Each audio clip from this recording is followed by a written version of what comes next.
Okay.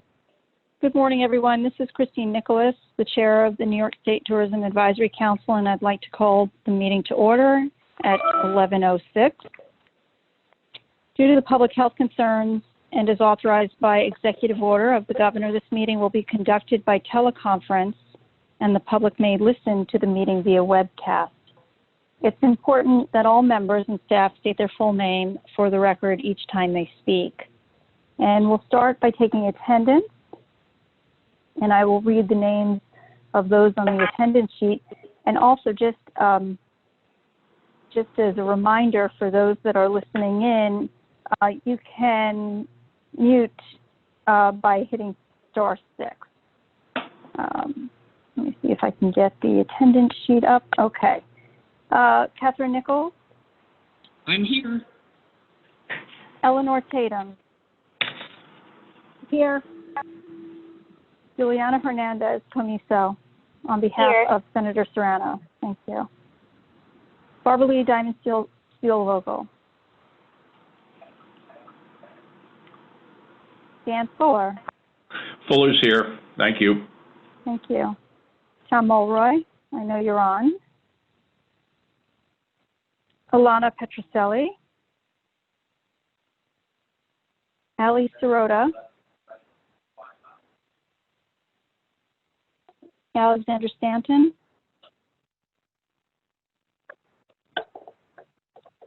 Thurman Thomas.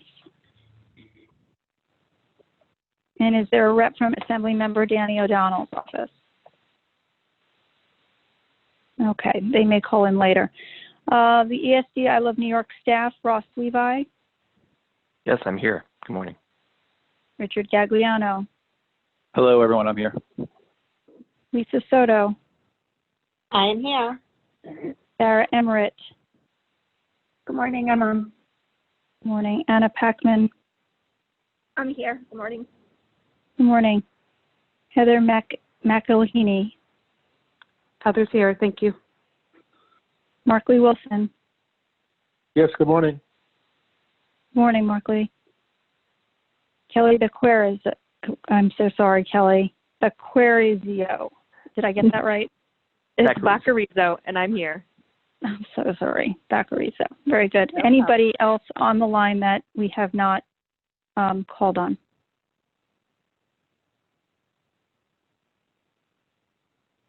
Okay.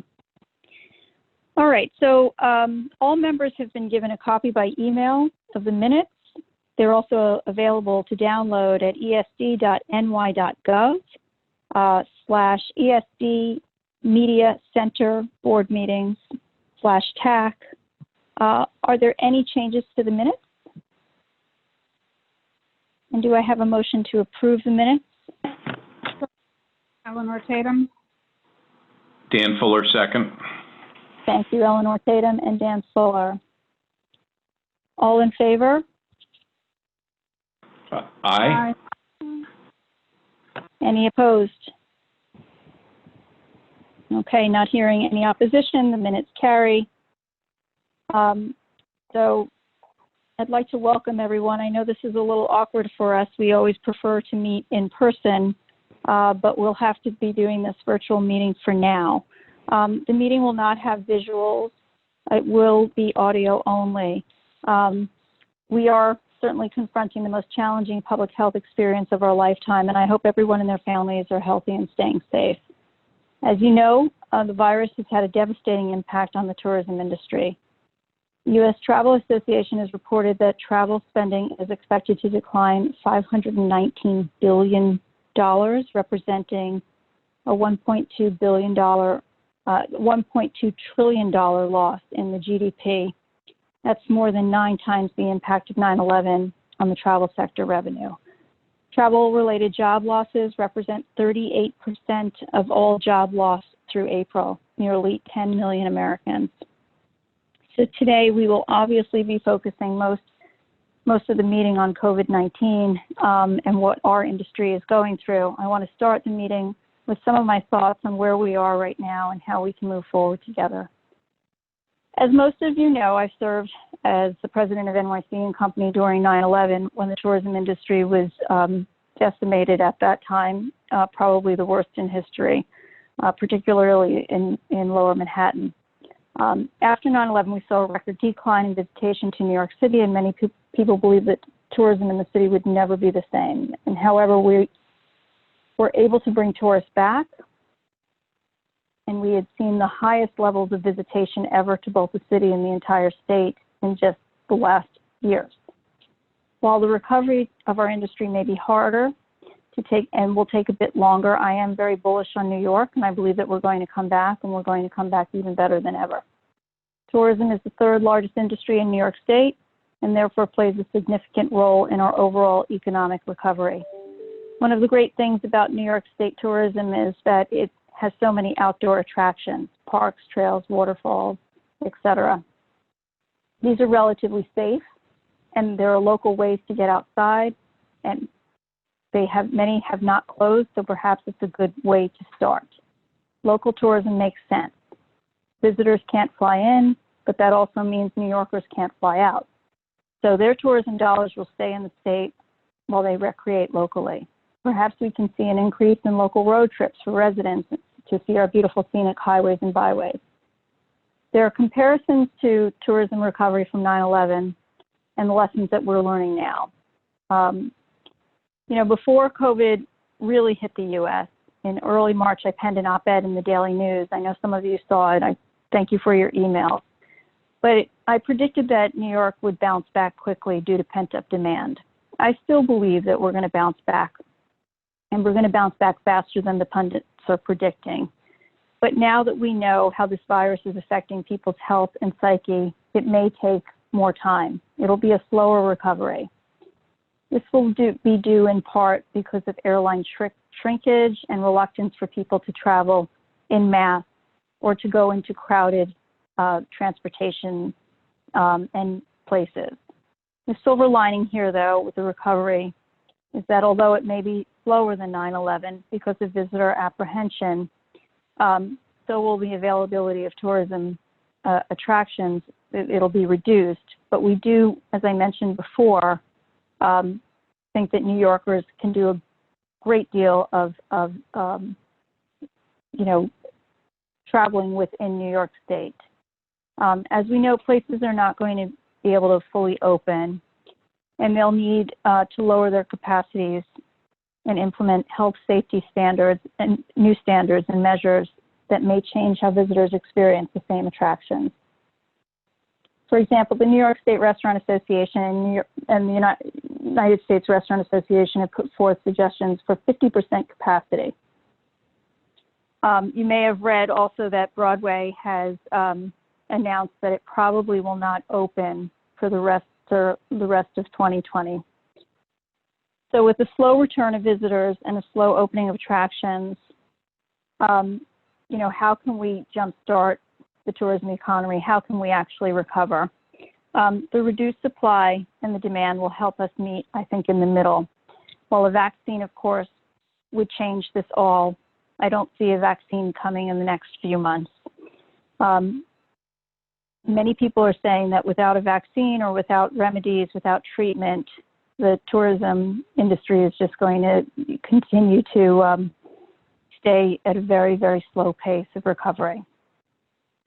So our focus should really be on the local visitation. So we're encouraging tourists to be tourists in their own town. They can start by branching out with a 30-day plan, then a 60-day plan, a 100-day plan, then a 6-month plan. There are so many attractions that New Yorkers can take advantage of. New York State may have to look at this way in the near future, but luckily with New York being such a big state with such a great population, that I do think that we can generate change and we can make tourism grow. Overall, the industry will need to be patient and look for long-term planning. The key is to be creative and willing to adjust and pivot as needed. Theater performances, although we don't expect any to be on Broadway, we still can see some theater performances perhaps outside. I know that just yesterday, or it could have been today, in the paper, the Actors Equity was putting forth some guidelines on how they think they can reopen. So that's currently being debated. I do believe that if you have a strong business, it's more likely to recover. Unfortunately, it's the smaller businesses, which we know so many make up the tourism industry, that are likely to take the hardest hit. I think people are more likely to return to retail when retail is an open air environment, such as open air malls, perhaps Woodbury Commons, Empire Outlets, neighborhood destinations such as Little Italy up in the Bronx. We think that those areas will be the first to come back because of just their having this open air. People feel safer in the outdoors. New York State tourism itself has a strong foundation thanks in part to our governor's investment. Over the last 8 years or so, Governor Cuomo has invested over $325 million in our tourism industry. These investments have enabled us to advertise New York State, which we have never done before on such a large scale. It's allowed I Love New York to attend international trade shows, which we had not attended before. It's allowed I Love New York to market tourism through its website, mobile apps, public relations, and the pod in partnership, and offer tourism funding to the industry in the form of grants from Market New York and matching funds for TPAs. These investments have resulted in over 252 million visitors to New York and a record $114 billion in economic impact. So we've already laid the groundwork for a strong recovery, and this foundation has made New York State tourism industry stronger than we ever were.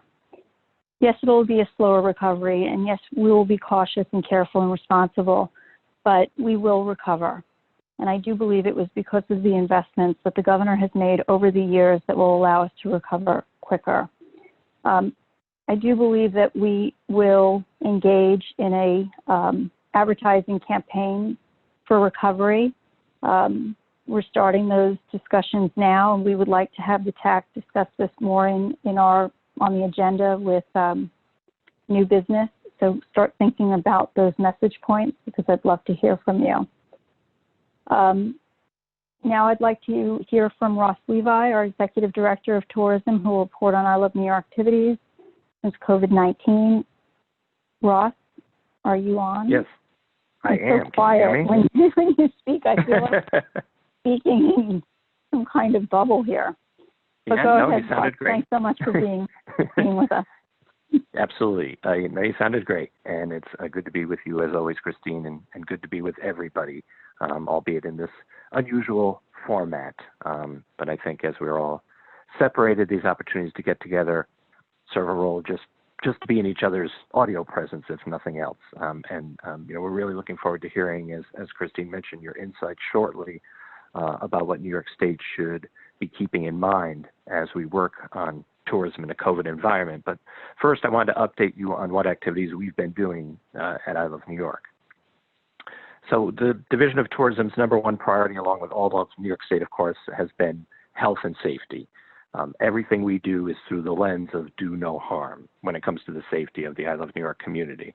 And we believe that prioritizing the public's well-being is not only the proper thing to do, it actually has the added benefit of probably being the best long-term approach we can take to helping tourism recover, because future visitors are going to be making their decisions based on their perceptions of the relative safety of a destination for themselves and their families. So the more we are doing the right thing by public health, the more we are, I think, cementing ourselves in people's minds as a safe place to go and visit when that time comes. Since the COVID outbreak, our work at the Division of Tourism has basically been broken into the categories of consumer-facing initiatives, industry support, and tourism policy development. And I'd like to give an overview of each of those in turn. So first, we've been working to keep consumers informed about opportunities to safely experience New York City, and that means especially online and at home. Our digital and public relations efforts have been focused on providing entertainment and education for residents and consumers, most of which they've been able to do in-house at little to no cost. And this not only provided a public service by offering a much-needed distraction to people safely staying at home, We also believe it helps keep New York State and its attractions top of mind for future travel opportunities, and actually exposes people to destinations that they otherwise might not have heard about at a time when people are sort of consuming content more than they normally would in a way that's very different. We've been reaching out to our partners across the state to gather information and generate ideas around these kinds of virtual experiences, and then promoting them on the I Love New York website and our social media channels. We're also highlighting these opportunities in a weekly email to our consumers and through our PR efforts with bloggers and other journalists. As I said, safety and security come first, and so our team actually starts every day by meeting to ensure we are providing responsible content and proper messaging in everything we do and are communicating to others. Since mid-March, we've continuously worked with our TPA partners, as well as the attractions and nonprofits across the state, to collect and promote the online activities that many of them have produced. It's been an incredible variety and shown really great creativity by our industry. They've included things like live animal cams and historical property walkthroughs. There's digital art and artifact collections and streaming performances. There's been virtual nature walks and moment of Zen videos, cooking classes, wine tastings. The list really goes on and on. The list is so long, in fact, that originally we were doing this, we were sharing this in a daily updated blog in the I Love New York blog, but it's gotten so long it couldn't fit in the blog. And so it now lives on I Love New York at Home webpage on the iloveny.com website. So people at any given moment can see the running list that we literally update daily on virtual experiences that are available across New York State. Our team is also working to create and inspire content of our own. It's not simply just sharing the content of others. We've asked our social media audience to post pictures of their best New York State vacation memories in honor of National Tourism and Travel Week in early May. And that was a bit of a challenge of how to celebrate National Tourism and Travel Week at a time that people couldn't do that really. So we thought revisiting your New York State memories and sharing those with others was a good way to do that. We launched the New York Restaurant Challenge, hashtag NY Restaurant Challenge, to show support for local restaurants, breweries, wineries, and distilleries with a user-generated photo contest on social media where we invited users statewide to share photos of their favorite restaurant offering pickup or delivery. We are also prompting visitors to post and tag pictures of their takeout food and beverage to encourage support of their local restaurants. One of our most popular activities has been coloring pages.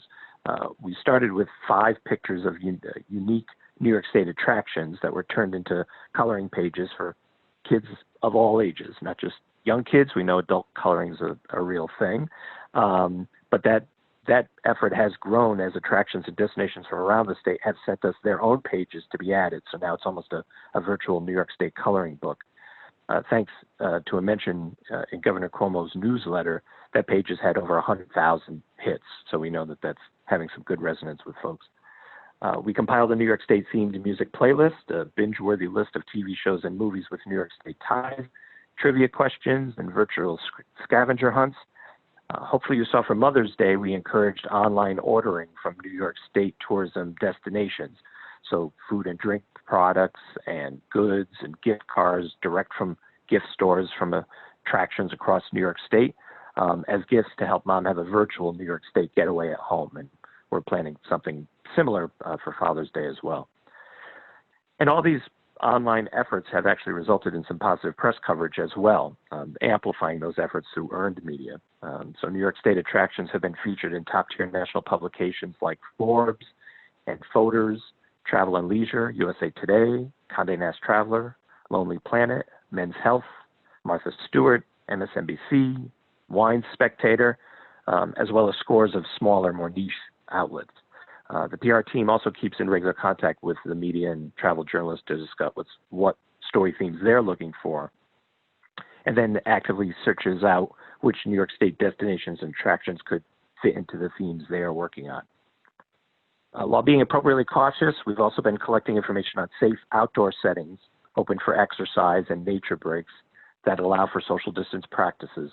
So those have included the state parks and local parks, sculpture parks, nature preserves, that kind of thing. We work closely with our colleagues at New York State Parks and the Department of Environmental Conservation on the latest information and messaging, particularly to avoid unsafe crowding at more popular locations. For example, this is a very big effort we did in the lead up to Memorial Day weekend so that we were cooperating with DEC and parks to make sure that as they were updating information on any venues that were getting overcrowded and closing, that we could have that similar information on ilovenewyork.com and sort of connect the two sites. In addition, we're working to adjust the upcoming Spring Path Through History weekend to a longer multi-week virtual event in June. That was supposed to be a weekend, June 22nd, but that's now going to be a multi-week effort, happen virtually and online. Several of the state's heritage and historic sites are already offering virtual content, which we expect to include an extended Path Through History weekend event. Plus, we're expecting things like access to digital archives and lectures and editorial content and historical demonstrations, virtual walkthroughs of historic sites, those kinds of things. So we're actually we just made that announcement earlier today, and so that's something you could look forward to in June. A second important piece of our work, beyond the consumer piece, has been supporting the New York State tourism industry. I Love New York has maintained constant contact with our industry partners. That includes the state tourism industry trade associations, to the local TPAs, to individual attractions. And we've been providing regular COVID-related updates via email, fielding countless questions, and joining numerous industry conference calls, not just here in the state, but on a national level and local level as well for some of our partners. We continue to recognize the hardship that many tourism businesses face, obviously, as we all navigate the crisis. And we've worked to provide information on what financial relief is available to help struggling businesses and organizations. Through our industry memberships, we've been able to share opportunities to advocate on a national level so that there's more of that relief available for our partners. For example, we forwarded updates from the U.S. Travel Association on developments around federal relief being formulated to assist the tourism industry. We sent that on to our TPA and DMO partners across the state, and they were then able in turn to inform the businesses and nonprofit institutions in their areas about the opportunity to have their voices heard on a national level if they so choose. Empire State Development has created a portal on our webpage that provides guidance on some of the programs that are available for businesses. That includes the Payment Protection Program, the PPP we've heard a lot about, and the Emergency Economic Injury Disaster Loan Program, as well as other loans offered by the Small Business Administration. And any interested businesses, or of course all of you, can go to the esd.ny.gov website to see the latest information, and that's updated as there is new things to share. The Federal CARES Act that was passed that included those programs also provided some specific relief for nonprofit institutions and organizations working in the humanities sectors, places like museums and libraries and archives and historic sites and other types of cultural organizations like that. And information on this National Endowment for the Humanities CARES program is available at NEH.gov. We also refer DMO partners to guidance from USTA on other potential funding relief opportunities to explore, including community block development grants and economic development administration grants. USTA regularly updates their website and federal CARES resource page, which is a really great source for information on pursuing funding for 501c6 organizations, and we've continued to direct our partners to ustravel.org for more information and guidance on some of those other relief programs. And finally, of course, we're keeping a close eye on New York's state budget. The state is facing a 14% drop in revenue due entirely to the pandemic, which amounts to $61 billion over 4 years. And in the absence of any federal funding to offset that loss, the state is going to have to reduce spending by billions of dollars. And we understand that a plan to do so is in the works. Any category where they don't make cuts will simply mean deeper cuts in another category. So we're taking things step by step here, and we'll adjust our spending plans based on guidance from the Division of Budget as that comes. And then last piece I want to talk about was in the area of policy development. Throughout the COVID crisis, we've been providing information on the particularities and unique situations in the tourism industry to state government policymakers to help inform the development of state processes around closings, essential businesses, and reopenings. We've engaged with our tourism partners from across the state to ask for their informed input on what is happening in their region, what they see as the unique circumstances that will affect their reopening and what they would need to feel ready and prepared to open, getting that really frontline perspective. Using that and other data, we've been working diligently to advise on the New York Forward plan from a tourism point of view, and our tourism partners across the state have been so helpful and vital in gathering that frontline perspective, and we're very thankful that they've been such great partners on that. I presume you've seen many of the governor's daily briefings where he has discussed this framework for New York Forward, the phased-in approach to reopening businesses. The best source for all that information is on the web at ny.gov/forward. But to summarize, in case you haven't heard the latest, the state is taking a regional approach where an economic development region can open if it meets the necessary public health criteria. There is a dashboard on that New York Forward website I mentioned, which shows really in real time which regions have reached the criteria and are eligible to reopen. It's literally updated on a daily basis. Right now, it currently includes just about all of the state outside of New York City. And there are regional control rooms in each of those regions, helmed by local officials, which are monitoring those metrics once the criteria is reached to reopen, and then they are able to adjust the reopening plans accordingly if any of the health metrics dictate such a need. Each business and industry then that opens within the regions that open must have a plan to protect employees and consumers. They need to make their physical workspace safer, and they need to implement processes that lower the risk of infection in their business. And there is detailed guidance for opened industry on the New York Forward website. In the context of tourism, phase 1, which a number of regions started on May 15th, and as I said, just about all regions except New York City are entering as of today. That allows for curbside pickup for retail, along with other things, construction, manufacturing. But from a tourism perspective, that's probably the piece that has the most relevance for us. Phase 2 will allow for expanded retail activity. And then phases 3 and 4 are where the tourism businesses really sort of kick in with expansion in restaurant and food service activity, as well as the arts, entertainment, and recreation. Now, it should be noted that businesses that have been qualified as essential are allowed to be open and are not subject to those phases, though they may be made subject to additional health-related requirements. So there's a number of tourism businesses that have been qualified as essential. Those include hotels and campgrounds, marinas, and also low-risk recreation like parks, drive-in theaters, tennis, golf, and rental of non-motorized watercraft. Our website, the Empire State Development website, has the most guidance around which businesses are considered essential, and there's even Q&As there. This is updated regularly, most recently on May 25th.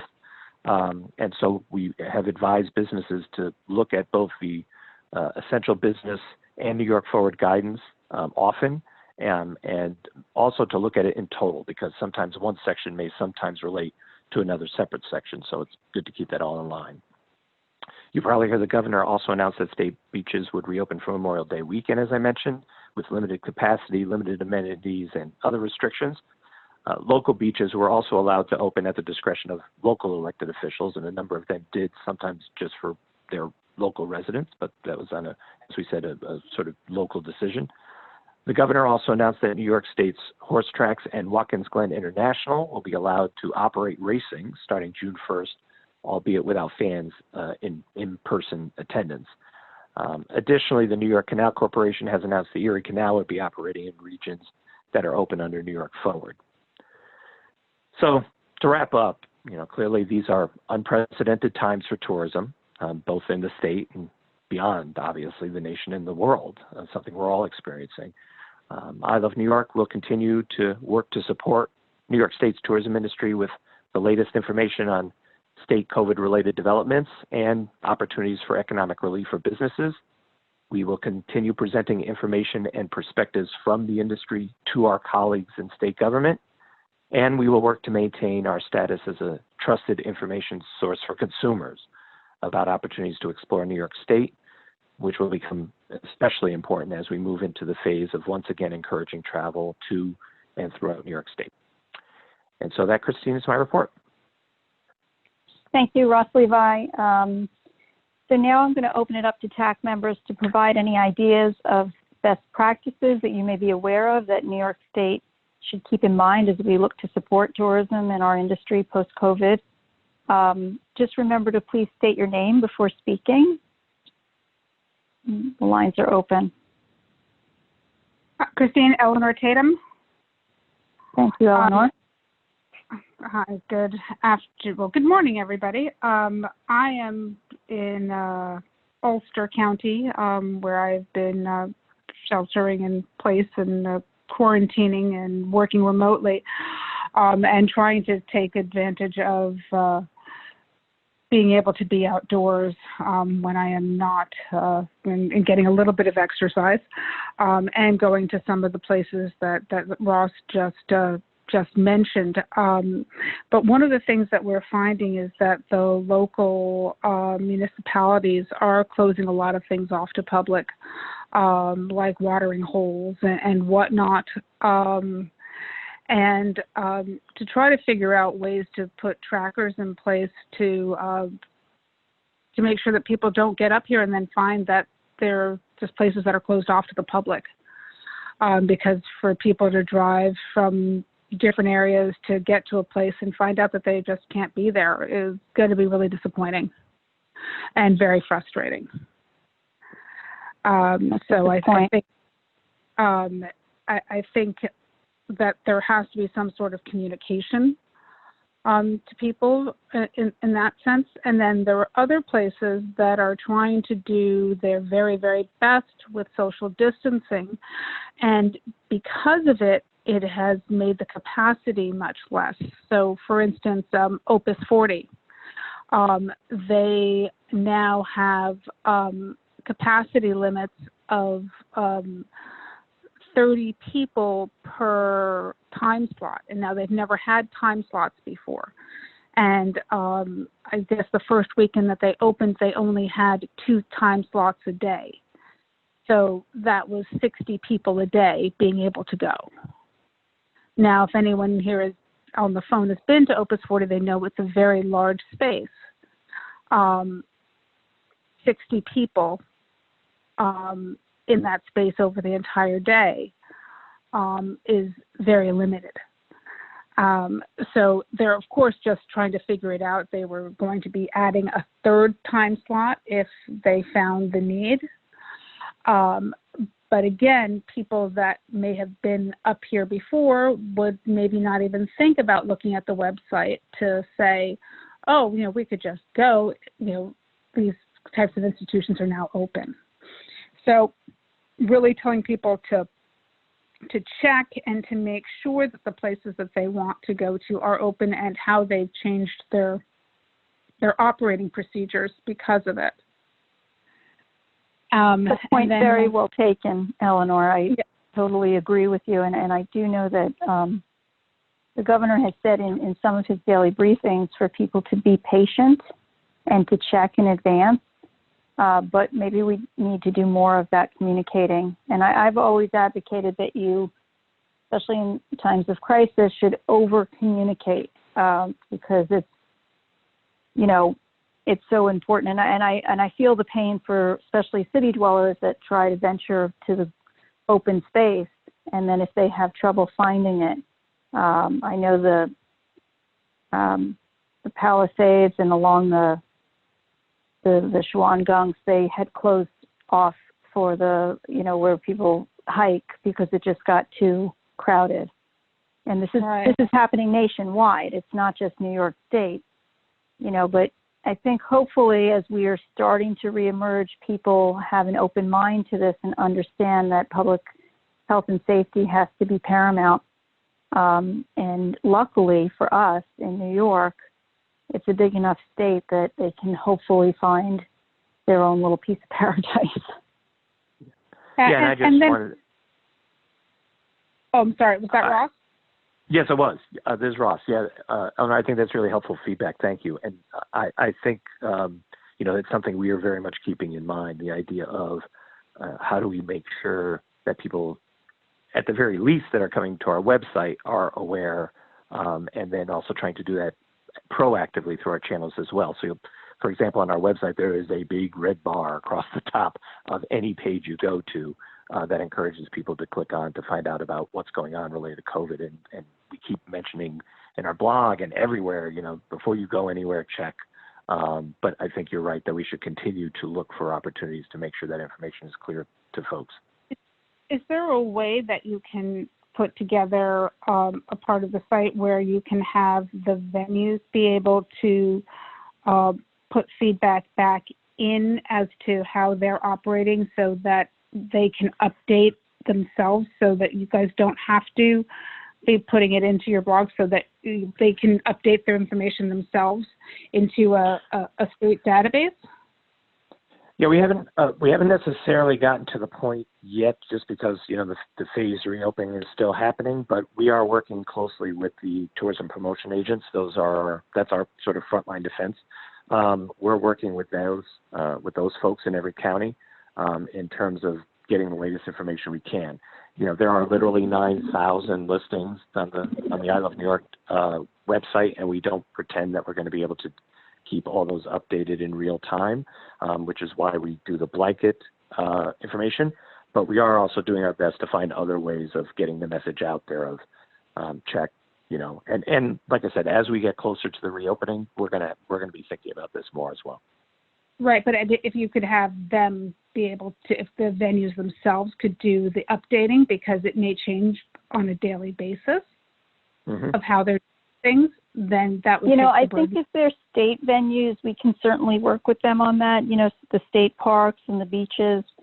I think the private sector venues, we can encourage them to update their own websites and their own social medias, but I think it's going to be hard for them, in real time, to update or to send to us. But look, I think it's the more we can get the message out via the governor, who is really a terrific communicator, especially during this time, for people to be patient and check their trip before they go, I think the better for everybody.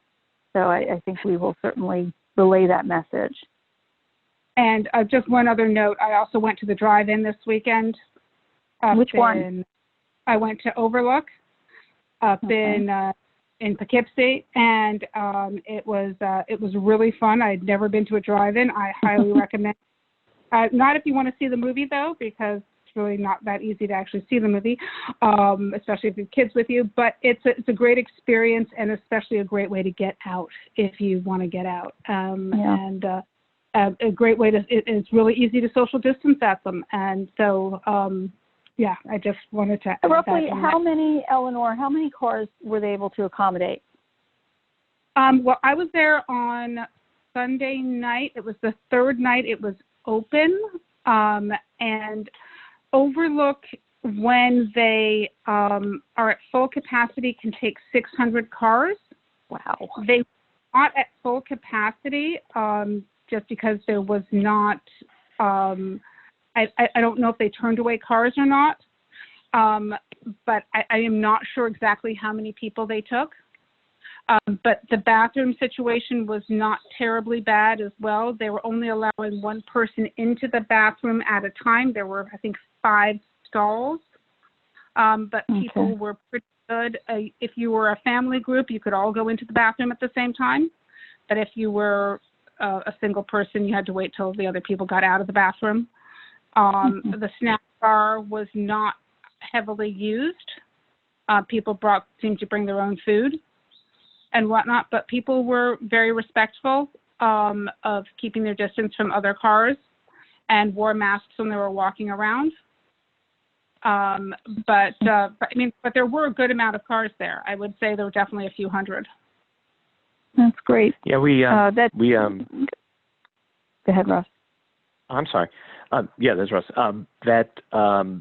When the governor talked about drive-in movie theaters, and once those were put on the list of recreation that can be open, we added a drive-in movie theater landing page to our website, which lists the drive-ins across the state. You know, it's actually an interesting opportunity for us. We have more drive-in theaters in New York State than any state in the nation.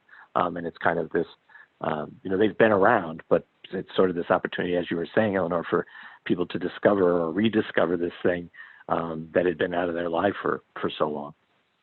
Yeah, I was shocked to see, I think New York State has 36 or 34, somewhere around there, but it's a nice size number. And unfortunately, some are very small. That's why I asked Eleanor, but this definitely is something that we want to encourage people to do. And there will be more news on this in the future. I suspect, I know Nassau Coliseum's got one that they're opening up, like these pop-up drive-ins. Tribeca Film Festival is working on one. And, you know, there's talk about doing more. So I think this is going to become the summer of the drive-in movies.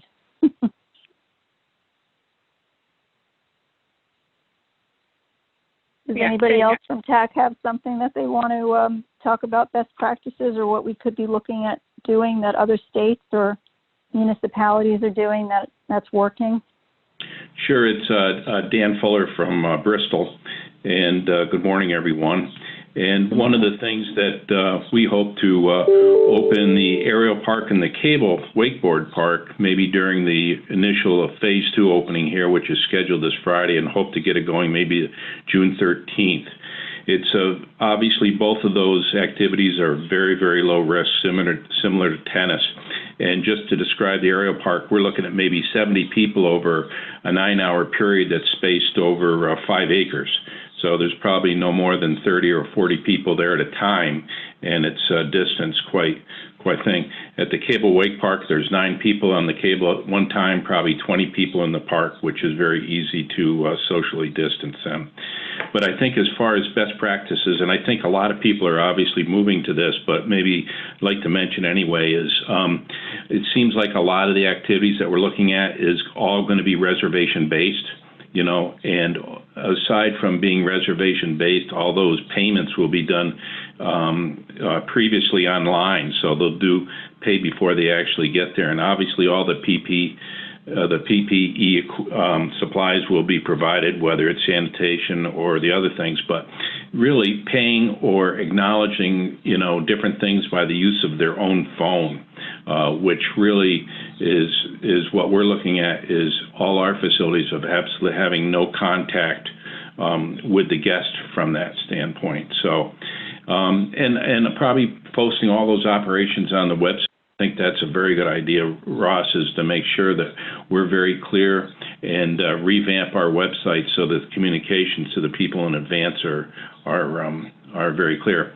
Another thing we're working on is obviously the drive-in movie thing at Roseland, but you know, maybe even having a little bit of a twist it, instead of having the movie screen, maybe just have a small stage with some performers for music and so forth that might be live, and we've got a request in for that too. But I think as far as best practices are concerned, I think probably trying to migrate towards having no contact with the guests seems to be what everybody's focused on. Yes, the touchless payment and touchless service. Yes, I've seen a lot of that. You know, you talk about the drive-ins with the entertainment. I did see something that they're doing in Germany.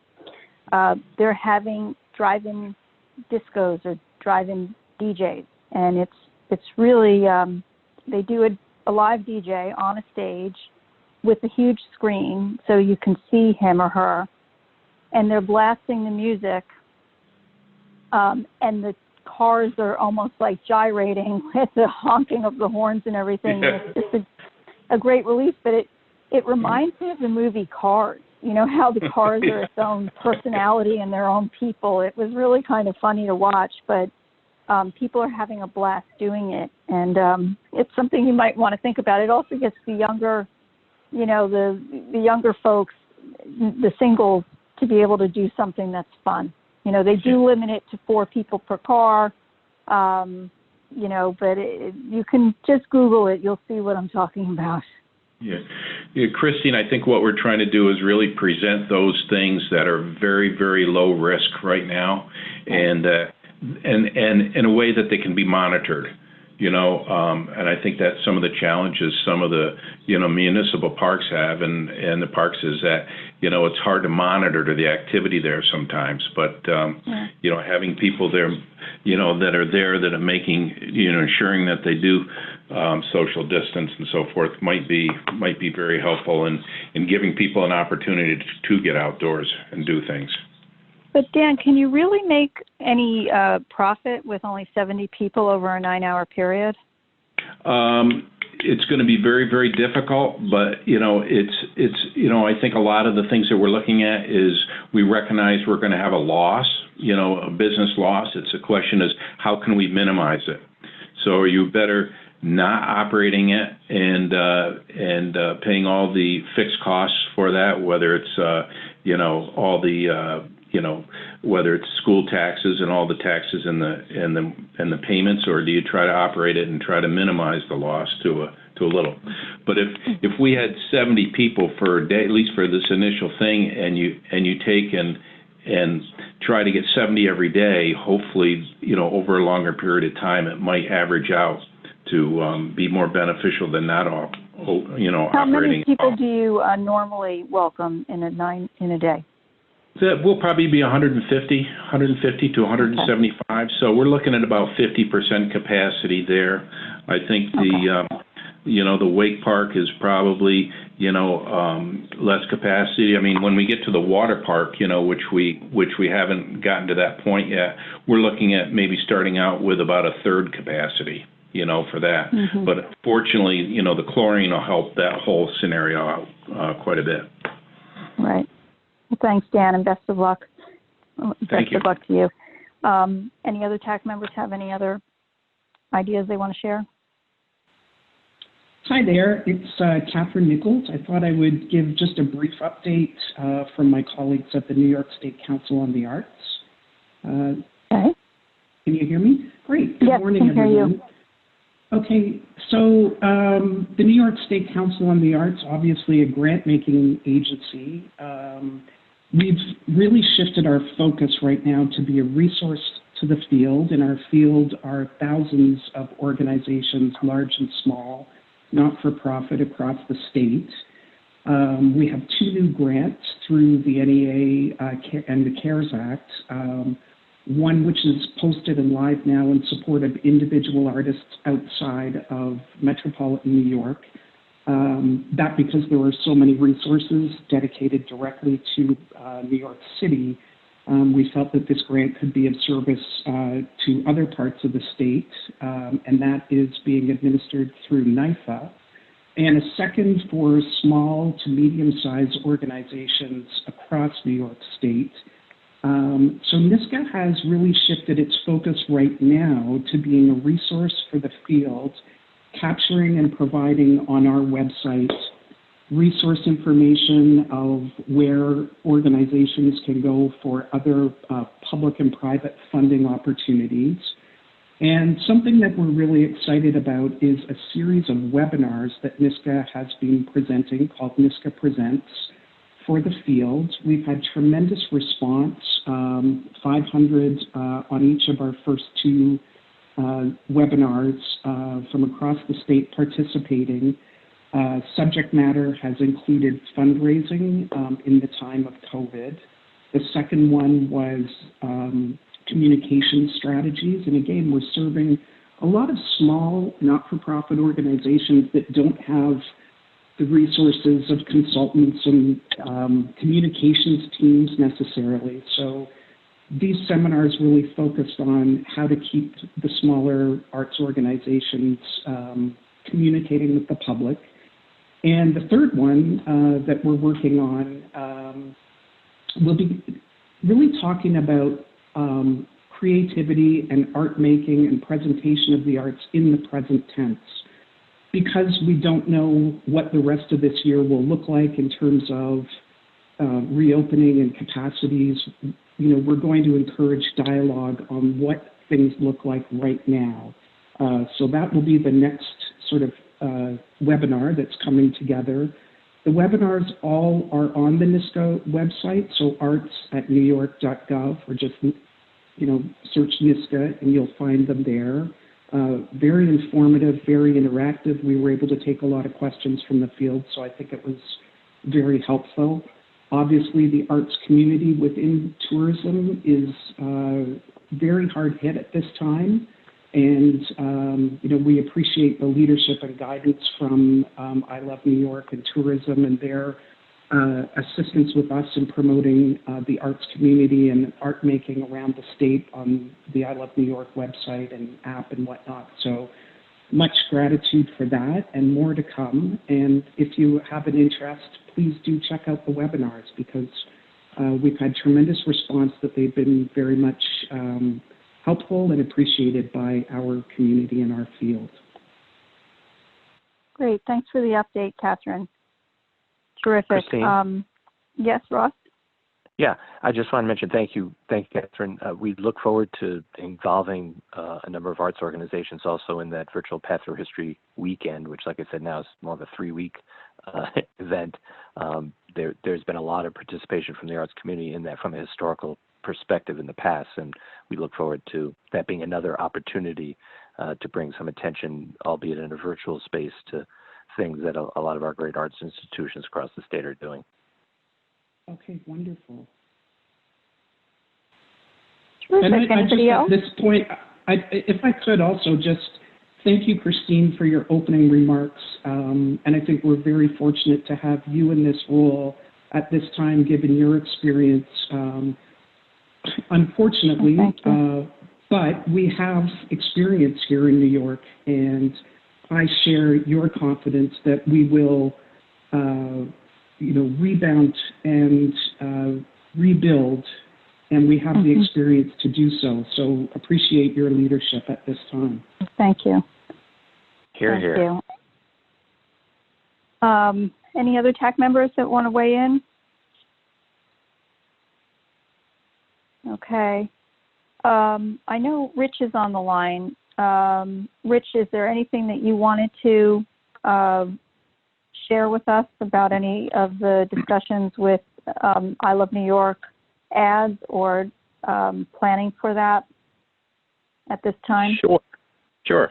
So, just to reiterate, like Ross said earlier, all of our, our focus on communications up to this point has been primarily on health and safety. So a lot of amplifying guidance from Chamber or guidance from the New York Forward teams, and also been getting a lot of information and insights from the various regions, the attractions, different state agencies.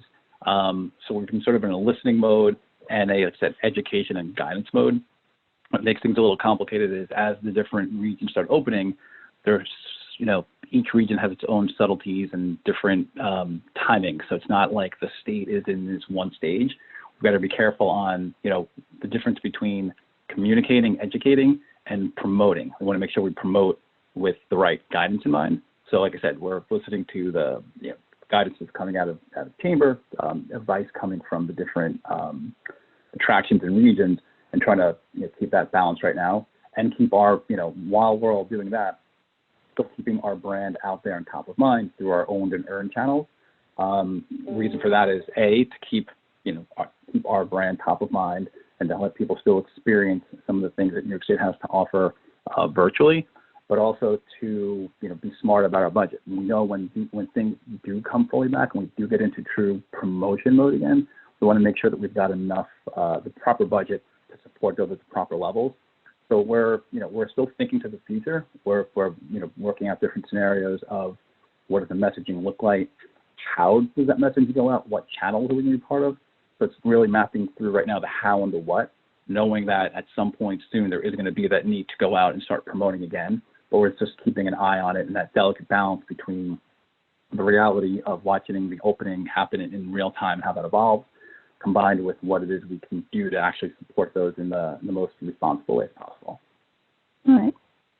Well, thanks, Rich Gagliano. I must say that even though it wasn't really an official I Love New York advertising campaign, I think what the governor's daughter did, with the contest for the wearing a mask, the Wear the Mask New York ad contest, the winners. If you haven't seen them, everybody can Google them and find them. There's so many wonderful shots of New York in these ads, mostly New York City. They look beautiful, and it's almost like the precursor to an ad campaign.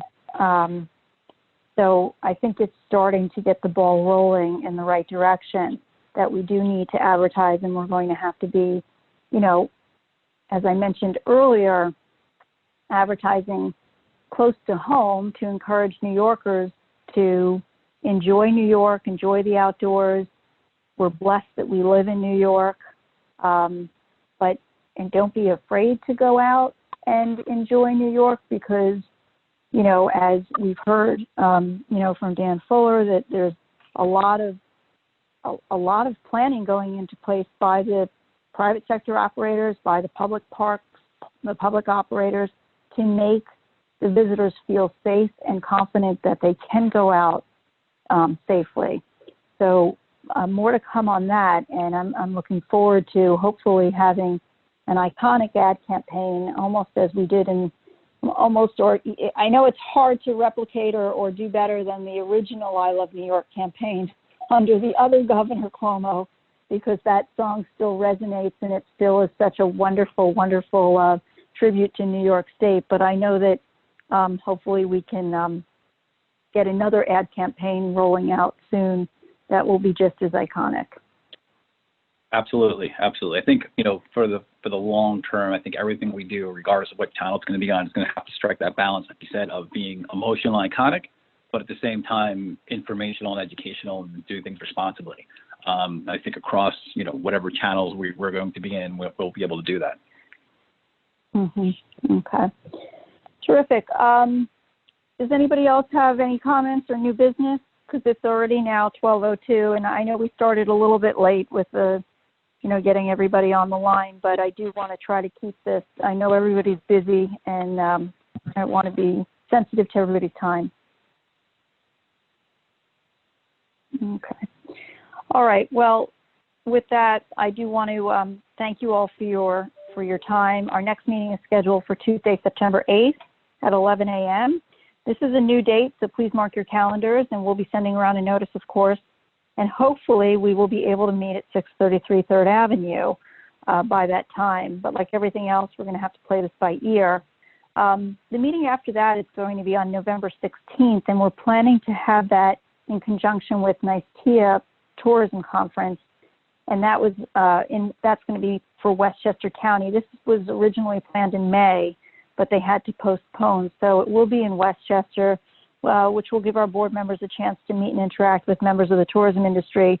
I also think it's important because it sends an important message, because Westchester, with New Rochelle, was really the start of this, the epicenter, and I think it sends a very strong message that we're back on our feet, stronger than ever, by September, by hosting a meeting in Westchester County.